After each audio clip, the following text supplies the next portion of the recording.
I want to discuss the difference between allergy symptoms and acid reflux. Now, we're not talking about the classic acid reflux, which is often described as heartburn. There's sort of no mistaking that type of acid reflux because you're spitting up acid, or you have a terrible burning in your chest. You taste, bitterness in your mouth. If you're lying down, sometimes you're spitting up acid. So that's more the classic acid reflux, as I call it. But 50% of acid reflux is silent acid reflux. It's also known as LPR, laryngopharyngeal reflux.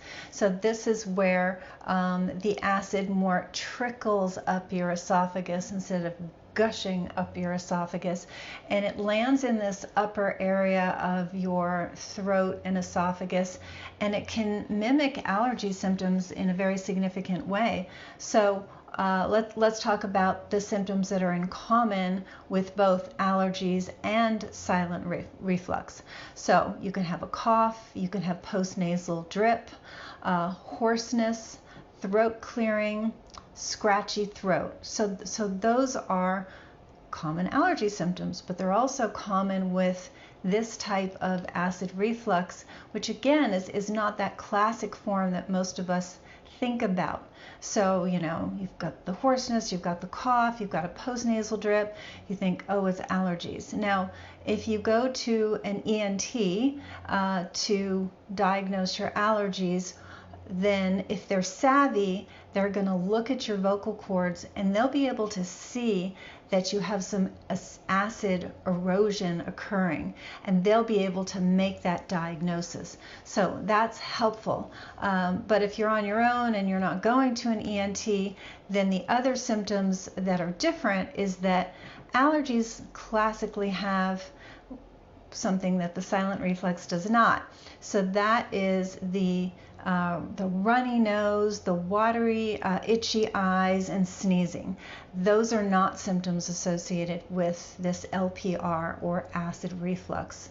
Now, on the silent reflux side, you can also get a lump in your throat, have trouble swallowing, and of course, the silent reflux will not respond to antihistamines, while an allergy typically will. So those are your distinctions. Now, the reason I bring this up is silent reflux is pretty insidious because it doesn't have those classic symptoms and it can mimic allergies. So people can be trying antihistamine after antihistamine and getting misdiagnosed with this. But meanwhile, you still have acid coming up your esophagus, which is inappropriate and over time can cause ulcers of the esophagus, which can be quite dangerous.